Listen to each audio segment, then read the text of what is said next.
Sesaat lagi Anda akan menyaksikan Tonight Show yang dipersembahkan oleh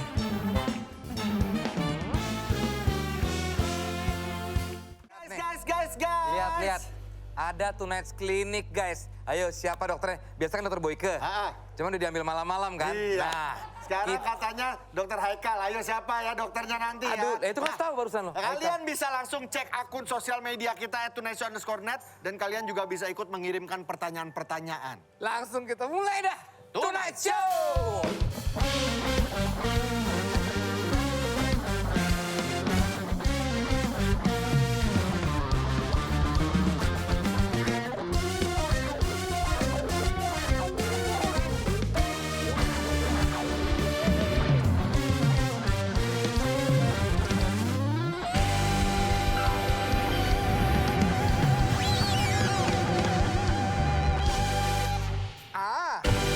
Assalamualaikum warahmatullahi wabarakatuh. Waalaikumsalam warahmatullahi wabarakatuh. Selamat malam dan salam sejahtera untuk kita semua. Kembali lagi apa yang Anda saksikan di layar kaca nih. Sama persis dengan apa yang terjadi di studio Tonight Show malam hari ini. Karena malam hari ini live.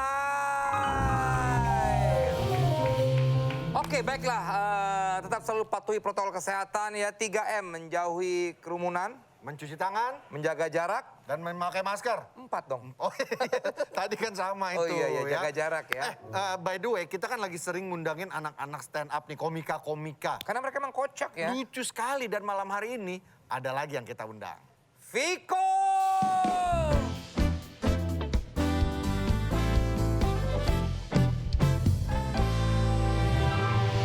Silakan duduk, Viko. Silakan duduk, Viko. Viko ini runner up ajang pencarian bakat komedian dikalahkan sama Babe Cabita ya. Iya bener kan?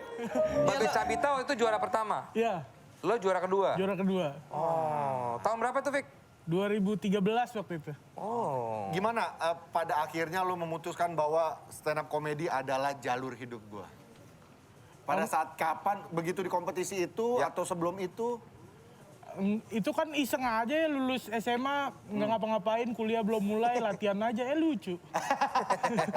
gitu Dan doang. sesudah lulus atau juara 2, lu udah yakin belum? Oh ini nih, gue jalur hidup gua. Jalan karir gue. Waktu itu ngikutin arus aja, soalnya kelar kompetisi, langsung ada tour gitu, 10 kota, terus lucu. ada main film gitu. Ya udah diikutin aja, sampai sini. Sampai sih. Sampai sini. Lo Ternyata ini. kalau buat konten biasanya gimana? Perlu menyendiri dulu atau justru di tempat keramaian lo dapat ilham? Di motor, biasanya di motor, sore-sore jalan, sambil bengong, kadang-kadang nabrak. Gitu. Serius lu? Enggak lah. Bercanda. Gila. Kan komedian. Serius banget lo. Orang kok biasa bercanda diajak bercanda nggak bisa lo. Gue orangnya serius banget itu. Iya. Saya kalau di rumah nonton Tonight Show lucu. Iya makanya, lo masuk sini aja ganti Marcel mau gak? Memang itu tujuan saya berangkat ke sini.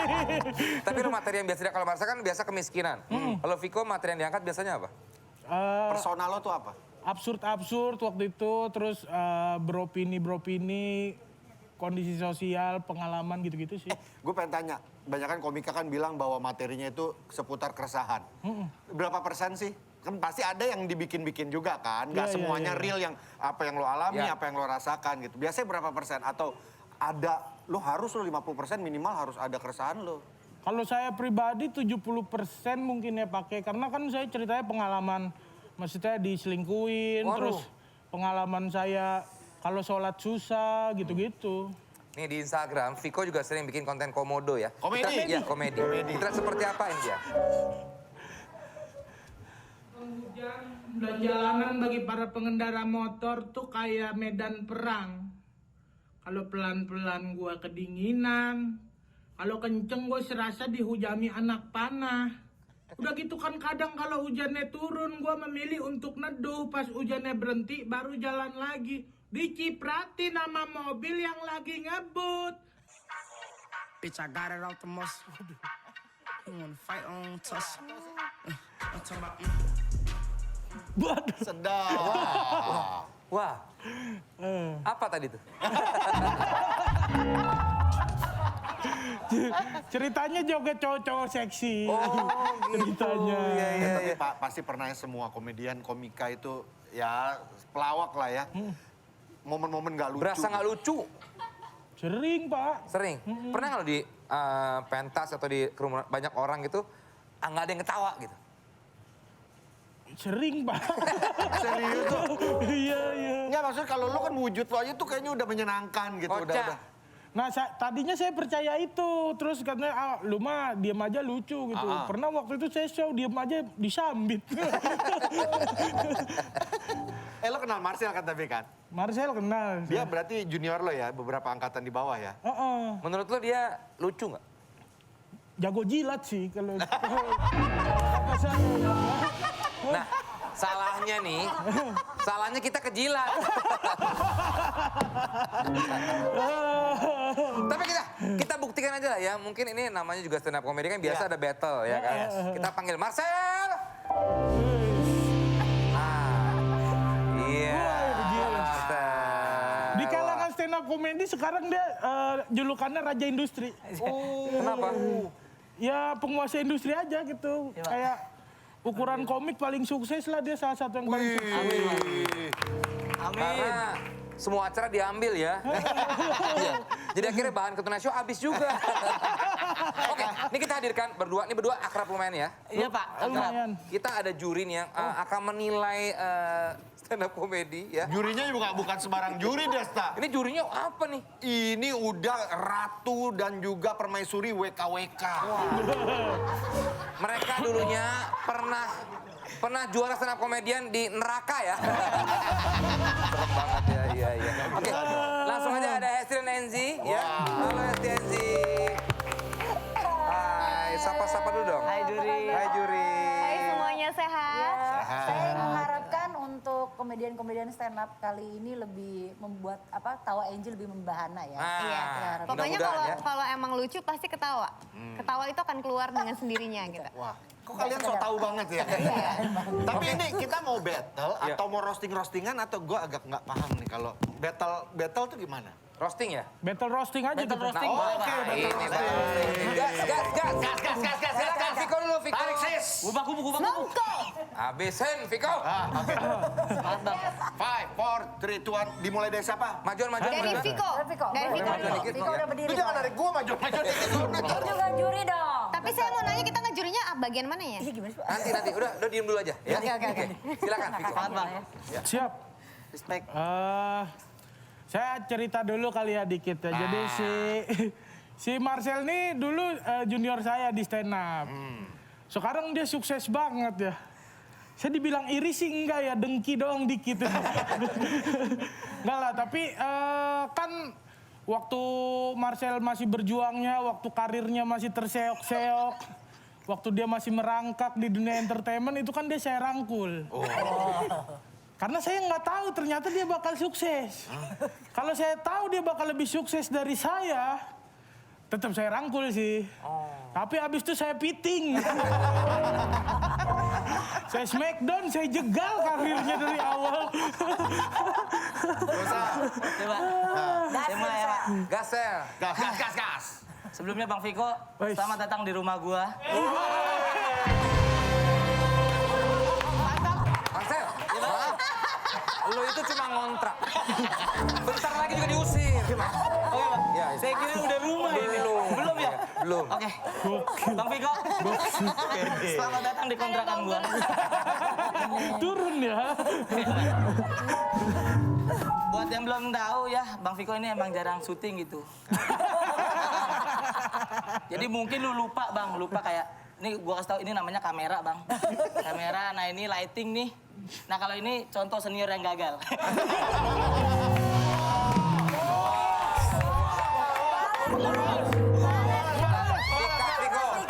Viko, mainkan Viko. Banting lagi. Tapi Marcel ini emang di stand up comedy menurut gue dia adalah salah satu stand up komedian paling berbakat yang ada di Indonesia sekarang. Amin. Bahkan dia adalah angin segar untuk dunia stand up comedy. Gue berani bilang bahkan kalau Marcel tidak berhenti berkarya, tidak berhenti berinovasi, masa depan komedi Indonesia akan cerah. Masalahnya core materi dia, akar kelucuannya adalah di kemiskinan. sejak main di Tonight Show, Marcel ini udah nggak miskin lagi.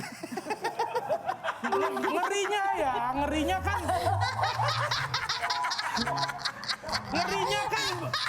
bakat emasnya Marcel tuh terkikis gitu kan.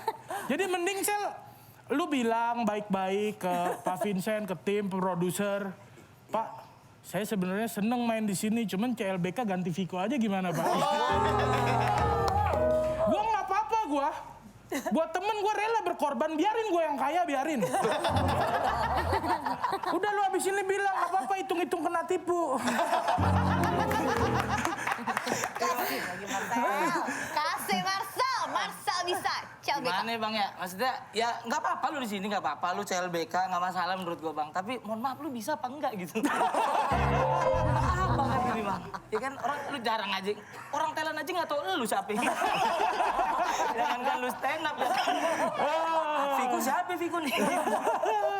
Dan memang kita itu kalau roasting tuh kita emang harus mencari data yang valid. Dan biasanya data-data yang kita cari itu biasanya untuk berita-berita negatif. Nah tadi sebelum saya mulai, saya cari datanya Viko. Di Google kan saya cari, data yang negatif nggak ada.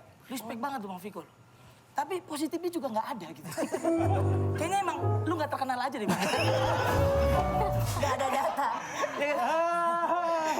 Gokil. Gua sikat. Nggak pada mau berantem aja? Verbal aja udah berantemnya, verbal aja Iya nih. Bang, respect nih. Silakan Bang. Marcel ya, gue pesen aja sih, titip pesan sebagai senior yang baik kan gue titip pesan aja ya. Maksud gue kalau lu mainnya selalu di kemiskinan, gue rasa posisi lu di acara ini nggak aman, Sel. Karena lu tahu sendirilah berapa banyak komika di Indonesia ini yang miskin. Posisi lu nggak aman, Sel. Dan ya termasuk gua lah gitu. Maksudnya oke lah gua nggak miskin, tapi kalau gua disuruh pura-pura miskin buat ngisi acara tetap di sini, bisa gua, Sel. Saya miskin banget, Pak. Saking miskinnya saya tiap hari makan mie instan. Pernah saya makan mie goreng, lauknya mie rebus. Miskin saya. Miskin banget. Gua miskin banget. Miskin banget. Ngejilatnya tuh loncer banget Iya, dia. bagus banget tuh Teh. Tapi Bang mohon maaf Bang. Lu sebegitu nggak ada kerjaan apa?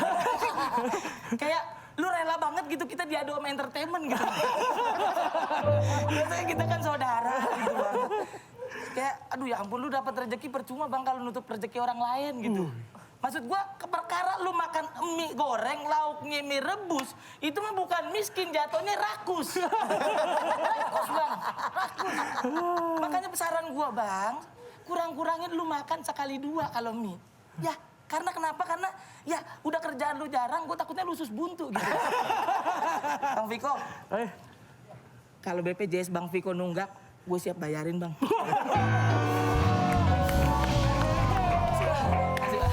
Baiklah, oke. Gimana menurut juri nih? Aku tuh suka Viko ya. Viko tuh bener-bener gigi banget karena dia tuh pengen banget ngejegal banget Marcel ya. Jadi gue sih suka cara ngejilatnya dia tuh luar biasa ya. Luar biasa sih maksudnya. Oke. Satu Enzi poin gimana? buat Viko lah ya. Kalau Aku suka makan lato kok Tenji. Jangan dipengaruhi dong. Biar Viko pernah juri pesan itu mie redo ya waktu itu ya. Jadi gua- Tapi ya, gue nggak cocok ya kayak gitu. kalau janjian dulu sama gue. Gue kan bingung sendiri, "Nih, ngapain orang nih? Janjian dulu, ntar gue mau gini gitu. Tiba-tiba gue ini apa? Gimana sih? kalau Enzi lebih ke Marcel deh biar adil. Nggak bisa begitu. Nggak bisa gitu. Harus objektif. Nggak bisa karena biar seimbang atau biar nggak Yes, bisa. udah gua ngomong duluan. Bisa Viko aja kan? Bisa Viko aja. Apa-apa Teh.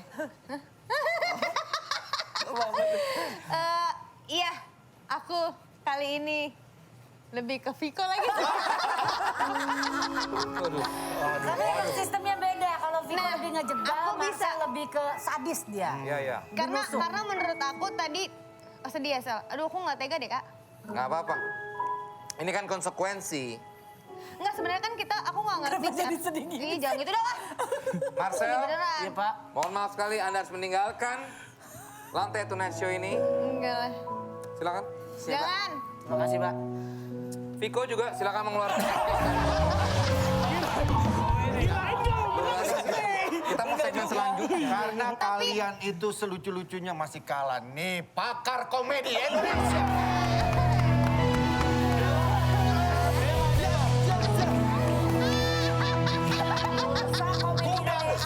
Gudang humor. Siapa lagi komedian Indonesia Lucu. yang punya jenggot di pipi doang? Gak lucu ya? Oke. Setelah kita kembali lagi, jangan kemana-mana, tetap di Tonight Show.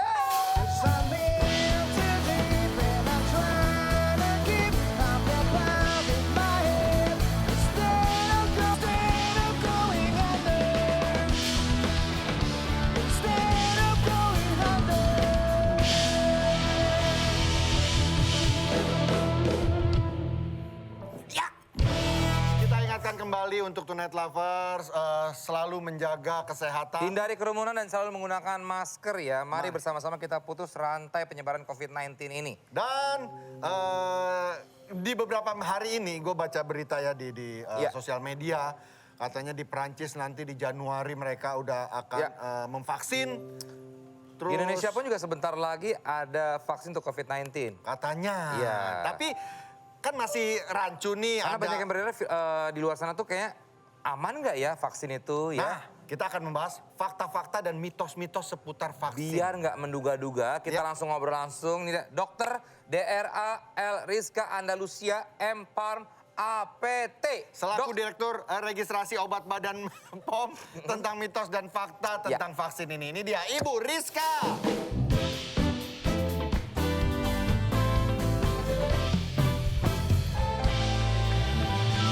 Silakan dokter. Waduh. Kayaknya kita pernah ketemu Ibu Rizka di mana ya? Di mana ya? Familiar banget ya? Iya. Masa sih? Iya. Selamat malam Bu Rizka. Dok. Terima kasih Dokter sudah. Rizka manggilnya Dokter Rizka aja Dokter ya? Rizka. Ibu Rizka Ibu aja. Rizka. Oke. Tapi kan dokter.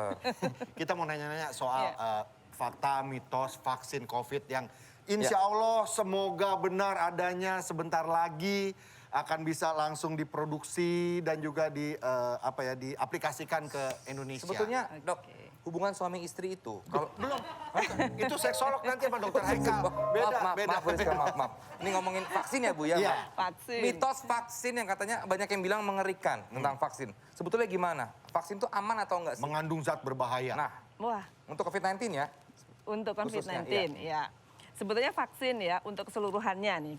Kan kita sudah ratusan tahun mungkin ya kita mengenal vaksin ya. Ya, Kita betul. semua juga dari bayi Divaksin. dari vaksin kan.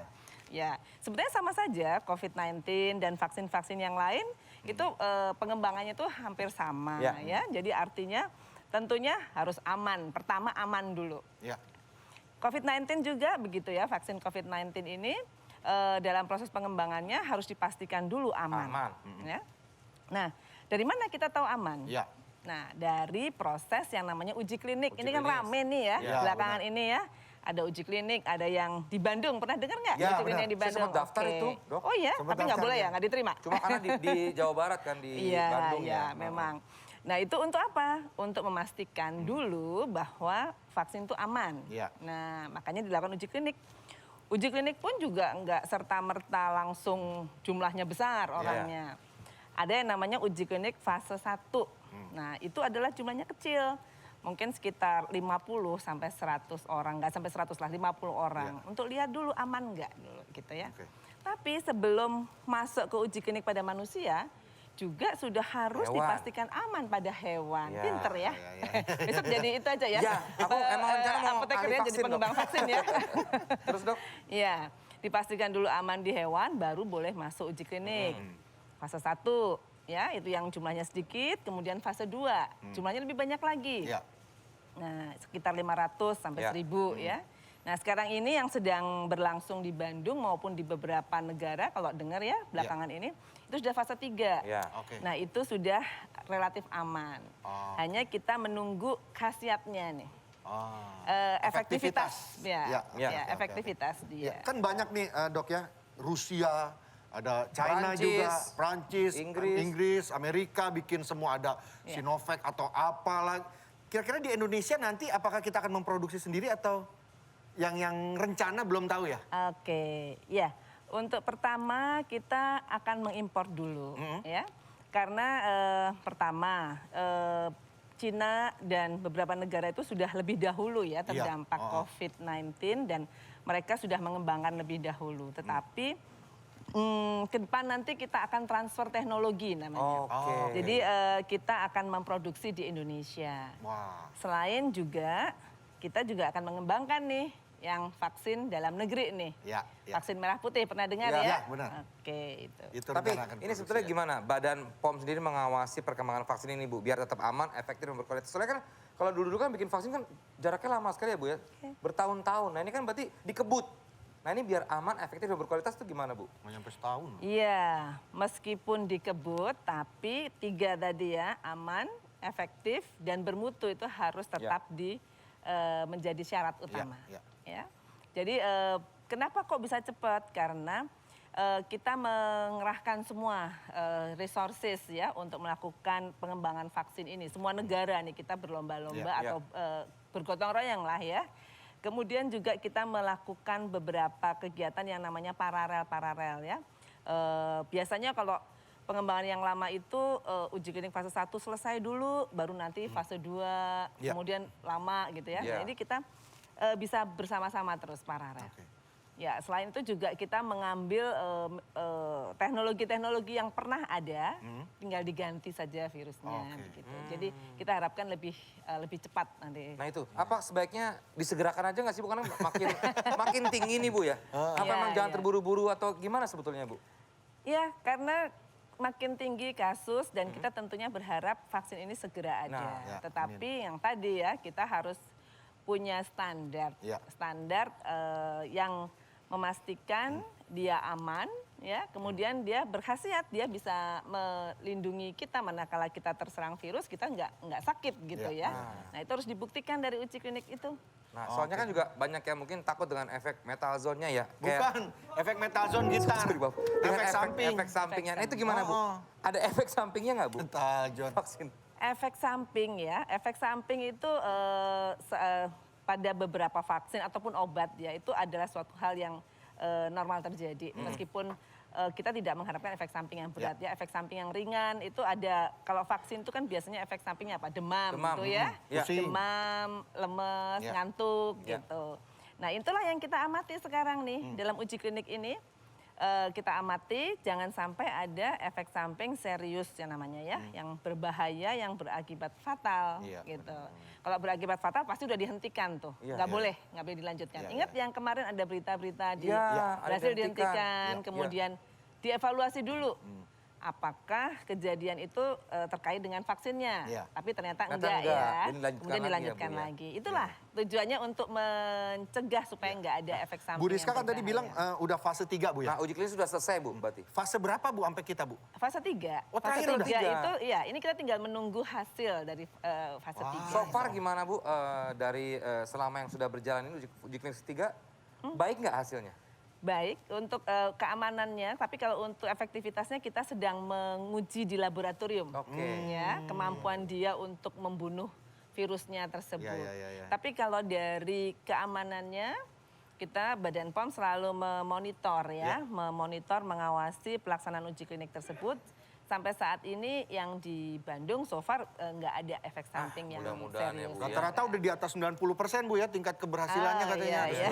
92, 94%. Nah, sampai vaksin COVID-19 siap, kita harus ngapain Bu? Tetap Apa yang harus disiapkan? Sampai vaksin siap kita tentunya tadi ya 3M. 3M.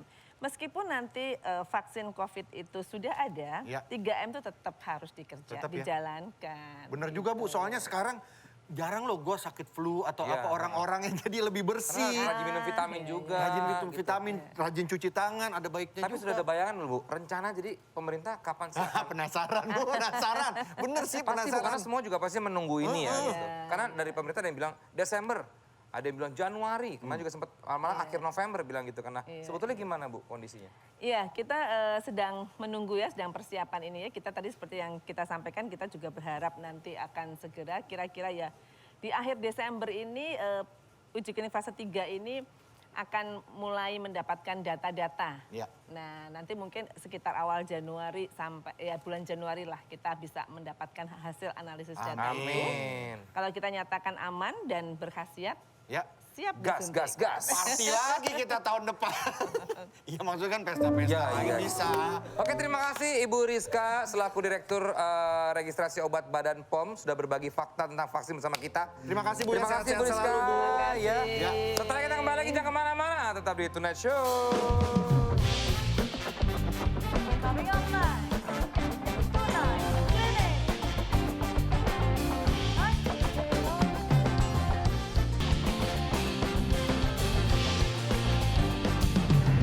I keep it all in my head.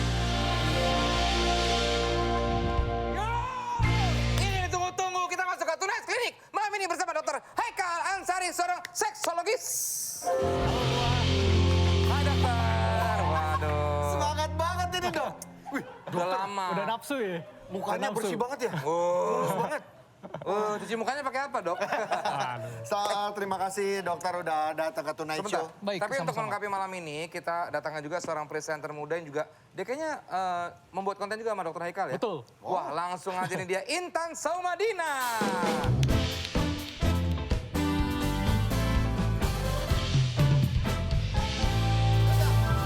Itu aja. Lu penuh dengan pertanyaan hidup Iya lu beginian. sih, ya udah, oke deh. Intan, Ya, dokter. Intan dulu apa dokter dulu? Intan dulu. Ya, kamu kan bikin konten bersama dokter Haikal. Iya. Tentang apa? Tentang- Klinik-klinikan juga. Tentang apa dok? Bagaimana cara memuaskan pasangan? Waduh. Ada di YouTube aku namanya Intan Saumadina. Kenapa kamu bikin konten kayak gitu? Memang keresahan kamu juga kan? Enggak, jadi kan aku sering dengar isu nih kalau masa pandemi ini ternyata memang tingkat perceraian itu semakin meningkat. Oh iya, bener dong? Iya, bener kan Betul. dokter? Nah terus juga kan orang banyak di rumah aja, ketemu setiap hari. Pasti bosen dong kalau kayak gitu-gitu Lagi-lagi aja. Sorry, Gitu. maaf, Intan Gimana? tapi sudah menikah ya? Belum. Oh, belum. Baru akan Justru menuju. bahasannya tapi tentang ini gitu ya? Iya, nah ini dia Menarik, yang ini harus menarik ini ya. ini dia yang harus diluruskan ya untuk masyarakat juga. Jadi ini kan seks ini adalah hal yang dianggap masih tabu ya. Itu dia. Nah, sebenarnya Kalau buat saya enggak loh. Iya, seharusnya dari sebelum menikah itu kan kita juga udah harus belajar kan gimana caranya nanti harus belajar maksudnya tahu Iya, bagaimana cara yang berhubungan yang baik, yang bagus, yang seperti apa gitu. Iya betul. Untuk kedepannya, untuk menikah Untuk nanti, menikah persiapannya. Jadi kan siapa yang menikah sama saya jadi bahagia gitu. Oh pasti bahagia ya. Udah sering konsultasi sama dokter ya. Gitu. Dokter ngomongin hubungan suami istri ya. Sebetulnya hubungan yang Menyenangkan. menyenangkan itu seperti apa dok? Oke, jadi hubungan seksual yang dikatakan ideal itu dia ada 3 syarat ya. Yang pertama adanya keterlibatan emosional, Nah. ya. Jadinya adanya rasa cinta. Nah, yang kedua tidak ada gangguan fungsi seksual, tidak ada gangguan libido, tidak ada gangguan ereksi, tidak ada gangguan lubrikasi pada perempuan, tidak ada gangguan ejakulasi, ya, dan tidak ada gangguan orgasme. Yang ketiga itu harus bisa saling menyenangkan. Jadi yang namanya seksualitas, kepuasannya itu milik bersama. Ya. Bukan hanya milik laki-laki maupun perempuan. Iya, jadi harus sama-sama gitu ya. Iya. Tapi dok, balik ke satu lagi, cinta, harus ada cinta. Kadang kan suka ada ya, maaf ya, ada yang nggak ada cinta tapi juga terjadi gitu dok. Nah, ini nih. Nah, masyarakat mesti membedakan Ya. antara kenikmatan dan kepuasan. Ini Nah. beda. Ya. Not just lust, but with love. Nah. Love and lust. Ya benar ya dok? Betul. Kalau kenikmatan Anda ngomong apa ya? Ya terus dok. kalau kenikmatan itu orgasme. Ya. Ya. Semua orang bisa mendapatkan kenikmatan dengan berbagai cara, dengan masturbasi misalnya. Dengan mohon maaf nih, dengan PSK. Tapi apakah puas? Nggak puas. Kalau andai kata masturbasi, puas nggak? Nggak puas. Tapi kalau melakukannya dengan penuh cinta, selain mendapatkan kenikmatan juga mendapatkan kepuasan. Gitu. Dok, Beda nanya dok. rasanya. Ngomongin soal kenikmatan, benar nggak sih katanya kalau kita mau mencapai puncak kenikmatan harus lewat Cisarua dok? Nah, nanya doang, kalau salah mohon maaf. Nggak Anda ya? tahu kan, ini segmen kesukaan saya. Jangan Anda hancurkan. Pertanyaan tidak perlu. Cisarua segala macam. Bukannya Cipanas dulu dok. Intan mau ada yang ditanyain juga nggak? Nah, Intan nih. Dokter Haikal, Iya. ini kan biasanya kalau untuk merangsang pasangan banyak yang masih salah nih. Betul. Ada nggak sih dok titik-titik tertentu gitu dok yang harus diketahui Ya. nih? Nah kalau ini terangsang pasangan? sebetulnya hal yang mesti diketahui masyarakat ya. Ya. Memang wanita, perempuan itu paling sulit mencapai orgasme. Banyak perempuan yang sudah menikah, sudah sering melakukan hubungan, tapi ternyata belum pernah merasakan orgasme. Kenapa? Nah, karena ada perbedaan anatomi alat kelamin laki-laki dan perempuan. Kalau alat kelamin laki-laki, ini kan bentuknya menjulur keluar. Ya. Artinya semua areanya itu merupakan area pekarangsang. Jadi dengan melakukan berbagai posisi pun laki-laki akan mudah untuk mencapai orgasme. Tapi alat kelamin perempuan itu letaknya di dalam. Bahkan titik G-spot itu letaknya di dalam lagi ya. Memang jaraknya hanya 3 cm dari liang bibir kemaluan perempuan ya. Tapi masalahnya laki-laki ini kan suka main hajar ya. Main masuk aja nih ya. Padahal Main masuk rumah? Dok, sorry, apa saya keluar dulu dok ya? Saya kok Keluar kemana? bukan masih keluar. Dok, gimana terus dok? Ya. karena gini, yang namanya suatu hubungan seksual itu ada tahapannya. Ya. Foreplay, Foreplay. penetrasi, dan Ya. afterplay. Nah, foreplay ini kan rangsangan pendahuluan, Nah. ya. Ini dibutuhkan laki-laki maupun perempuan, tapi terutama perempuan, ya. Foreplay ini kan rangsangan pendahuluan seperti misalnya nih mencium atau meraba area Cuddling. pekarangsang, ya. Tujuannya supaya laki-laki bisa mendapatkan ereksi yang optimal dan perempuan bisa basah. Nah, kalau perempuan sudah mengalami lubrikasi, baru boleh dipenetrasi. Dok, Gitu. aku kok gelisah ya? Kamu pulang ya? Kamu Maksudnya pulang? gelisah, maksudnya jadi, ya maksudnya mikir Dok, ya. tapi benar katanya kalau mau ke orgasme harus lewat organon. Beda ya? Nah, masalahnya jadi perempuan itu jarang mendapatkan foreplay optimal. Nah, itu dia. Sehingga belum begitu basah langsung dipenetrasi. Ini membuat perempuan kesakitan, tidak enjoy. Belum lagi posisi bercinta yang salah. Gitu. Emang posisinya gimana dok? Kan kata dokter posisinya salah, maksudnya Iya. emang yang bener tuh harusnya Jadi kayak gimana? posisi menentukan prestasi nih.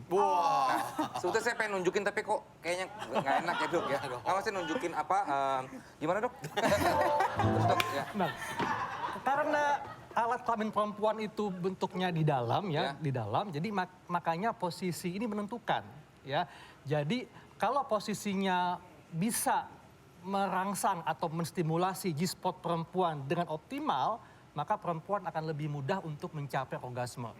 Nah, Kalau- posisi sorry, Pak. yang memudahkan perempuan untuk mencapai orgasme adalah posisi perempuan atas. di atas. Itu dia, udah jago tuh. Loh, kan saya Udah punya tahu kan istri. pengalaman, iya, betul. Iya, kan saya nggak sering ngajarin Vincent. Oh gitu ya? Tapi dok, kalau misalnya size itu berpengaruh nggak dok? Nah, ini juga size Sebelum itu saya... tidak. Sel, sini Sel. Marcel. Sini. Siapa tahu nanti mau nanya. Saya. Mau nanya, ada Nanti soal- aja, nanti. Nanti. Ngomongin Oke. soal size ya Vincent. Nah, jadi ini bagi laki-laki ya, jangan terlalu pusing dengan ukuran. Kenapa? Karena yang dibutuhkan adalah ereksi alat kelamin laki-laki yang keras. Kenapa sebabnya? Gini, titik pekarangsang atau G-spot dalam alat kelamin perempuan itu jaraknya hanya 3 cm dari bibir luar, ya. Nah, artinya yang dibutuhkan adalah sesuatu yang keras, bukan sesuatu yang panjang atau besar. Percuma kalau panjang, besar tapi lembek, cuma ngapa doang di dalam. Di laminating dok, biar keras. Waduh. KTP. Kasih semen. Tapi dok, kalau udah kecil tapi lembek, Nah itu ya kasihan deh. kasihan ya. Itu Jadi nggak silakan penting pulang ya aja. dok, besar dan panjang tuh ternyata nggak penting ya, yang Nggak penting keras. Yang penting keras. Oh, oke. Kerasan. Betah jadi. Nggak keluar-keluar. Oke, banyak Tonight Lovers yang ingin bertanya kepada Dokter Haikal. Ini akan dibacakan oleh Hesti dan Enzi di Tanya Dokter Haikal. Oke, ini ada beberapa pertanyaan dari Tonight Lovers di Tanya Dokter Haikal. Oke, pertama pertanyaannya dari low apa nih? Low Middle middle, guy. low Oke, middle Dok. guy. Apakah benar kalau berhubungan intim sampai 5 jam nonstop akan memberikan kesehatan bagi pria maupun wanita? Tanya 5 Dokter jam Haikal. nonstop, apa mungkin gak sih dok kalau Dokter saya 5 jam semua nanya? nonstop Waduh, gimana ya? ini Aneh tuh. Wonder Woman kali ya? Atau gimana nih? Ini sebetulnya belum ada bukti ilmiahnya ya. Tapi memang ada survei tahun 2012, di sini survei menunjukkan bahwa pasangan memilih durasi 7 hingga 13 menit sebagai waktu yang paling banyak untuk melakukan hubungan seksual. Ideal, paling ideal. Iya, ini pun waktu pada saat penetrasi. Artinya kalau durasinya kurang dari 7 menit atau lebih dari 30 menit, ini lama, termasuk yang lama. Nah, yang dibutuhkan sebetulnya bukan durasi berhubungannya ya, tapi kualitasnya. Nah, kualitas ini ditentukan oleh foreplay tadi ya, kemudian fungsi seksual yang optimal ya, ereksinya bagus, lubrikasinya bagus, ya tidak ada hambatan orgasme dan ada afterplay. Afterplay ini penting. Kenapa? Karena banyak nih laki-laki perempuan yang sudah orgasme, udah selesai, terus langsung tidur. Atau yang laki-laki langsung Bayar. Apa maksudnya? Bayar hotel. Bayar hotel. Kan dia habis nginep. Bayar hotel. Bayar hotel. Lu terus dok. Atau ngambil tisu kan? Tisu. Ngelap keringet, Kak. Oh iya. Panas. Kamu jangan mancing dong. Afterplay ini bentuknya adalah saling memuji, ya, saling memuji, saling memeluk. Jadi ini akan meninggalkan kesan yang mendalam. Jadi akan menjadi kenangan yang indah. Gitu. Soalnya kan juga wanita bisa orgasme bukan sekali doang ya dok ya? Nah itu dia, perempuan adalah makhluk yang punya potensi untuk mengalami multi orgasme. Kenapa? Karena perempuan setelah dia mencapai orgasme, kemudian dia masuk ke fase resolusi, kalau dia mendapatkan rangsangan yang optimal, maka perempuan akan lebih mudah untuk kembali mencapai orgasme. Tapi kalau laki-laki, kasihan. Nah laki-laki ini setelah dia mencapai orgasme, dia masuk ke fase resolusi, dia akan masuk ke fase refraktor. Fase ini adalah fase di mana seakan-akan laki-laki ini seperti kebal atau tidak sensitif ketika dirangsang. Karena dia butuh waktu. Dan fase ini akan bertambah lama dengan bertambahnya usia. Apalagi kalau dia pola hidupnya jelek, perokok, suka minum, akan lebih lama untuk ereksi kembali. Gitu. Kenapa gambarnya kagum? Kenapa? Karena kalau gua masih normal. Kok gambarnya kagum? Oke, ada pertanyaan lagi silakan. Judgmental. Wah, kacau. Jadi agak aneh kalau 5 jam mungkin 4 jam setengahnya dia memuji pasangannya dulu Bisa kali ya. jadi. Baru setengah jamnya dia foreplay dan lain sebagainya. Atau baru nembak jadi pacar kali Iya, ya? mungkin kamu cantik, Enggak, kamu maksudnya, bersahaja. kok jadi pacar sih? Ya, terserah Enggak, sih. maksudnya Ya, sudahlah. menikah. Atau udah amat. Sulit untuk diperbaiki. Itu masuk baiklah. yang kedua.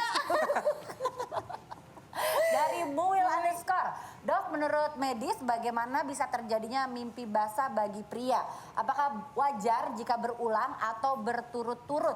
Wajar nggak kalau berulang-ulang atau berturut-turut? Oke. Tanya dokter Eka. Suaranya gini kok ya. beda ya?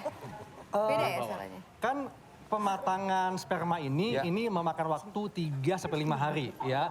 Andai kata tidak dikeluarkan, misalnya tidak Penuh ya, masturbasi, dia akan keluar sendiri melalui mimpi basah. Nah, apalagi kalau masa remaja di mana hormon testosteronnya meningkat, ini kan hormon seksual ya. Jadi dia akan lebih sering mengalami mimpi basah kalau memang dia jarang atau tidak melakukan masturbasi. Oh, jadi berarti karena penuh ya dok ya? Jadi gini, lebih karena hormon. Karena hormonal dan juga mungkin dia mendapatkan rangsangan seksual mungkin karena dia melihat sesuatu yang indah-indah ya. Atau dia berhayal. Soalnya gue nggak pernah. Oke, dokter dan juga... Kita tahan dulu ya. Setelah saya akan memikirkan pertanyaan-pertanyaan lagi ya. Karena banyak sekali pertanyaan di kepala saya ya. Nanti kita lanjut lagi. Jangan kemana-mana, tetap di Tonight Show.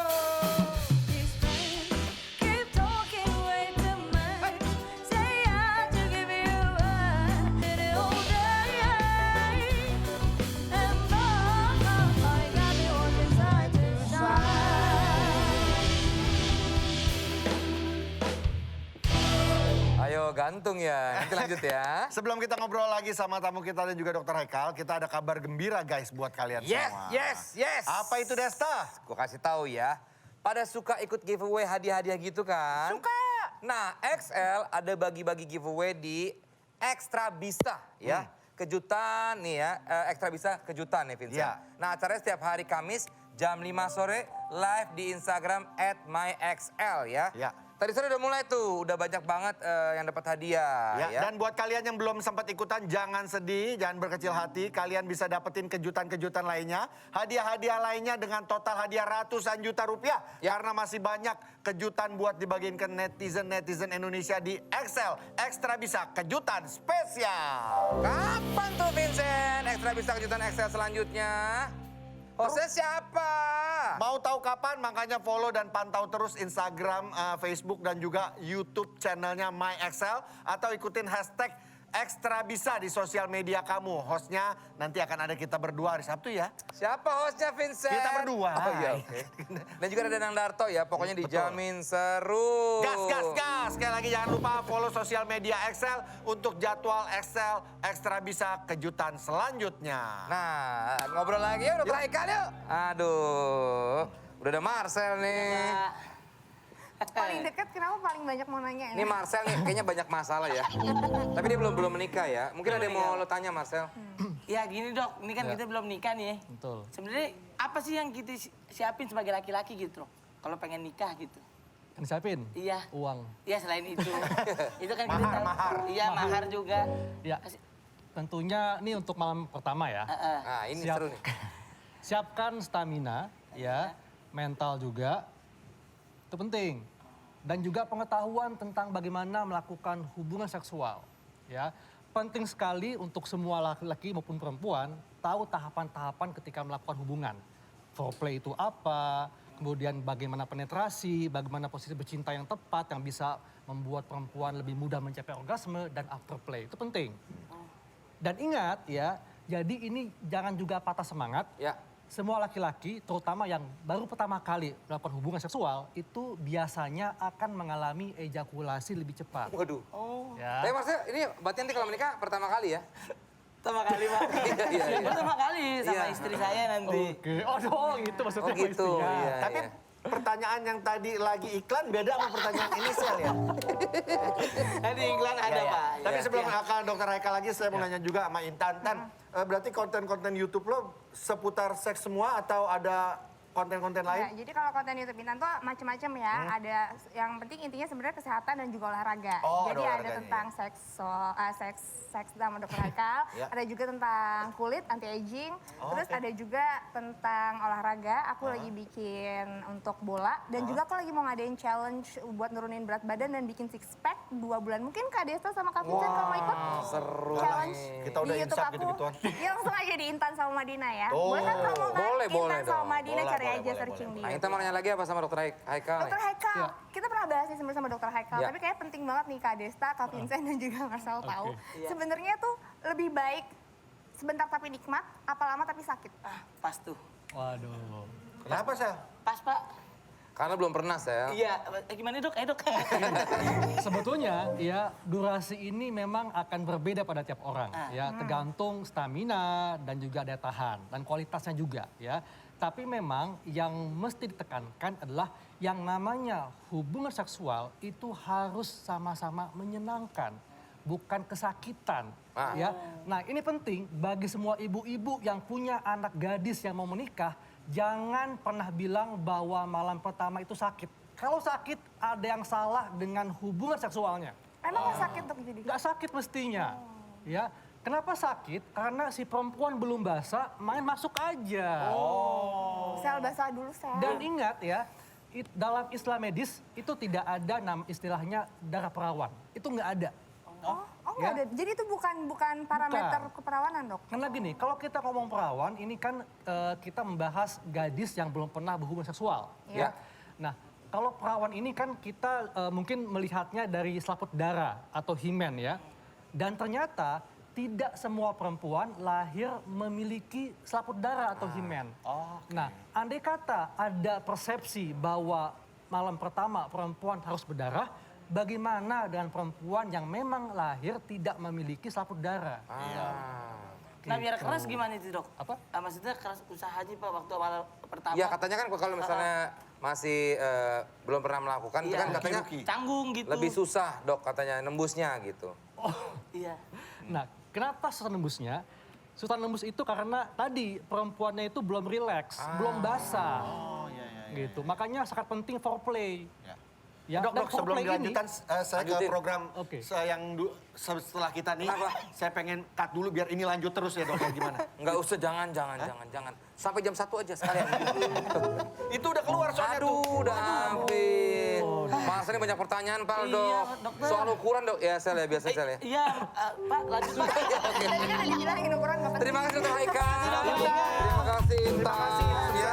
Yang pasti sekali lagi ini adalah edukasi ya. Jangan mandang kemana-mana dan macam-macam lah. Itu dia. Terima Baiklah. kasih sudah menyaksikan Tonight Show. Tetap jaga kesehatan Anda. Selamat malam. Dah.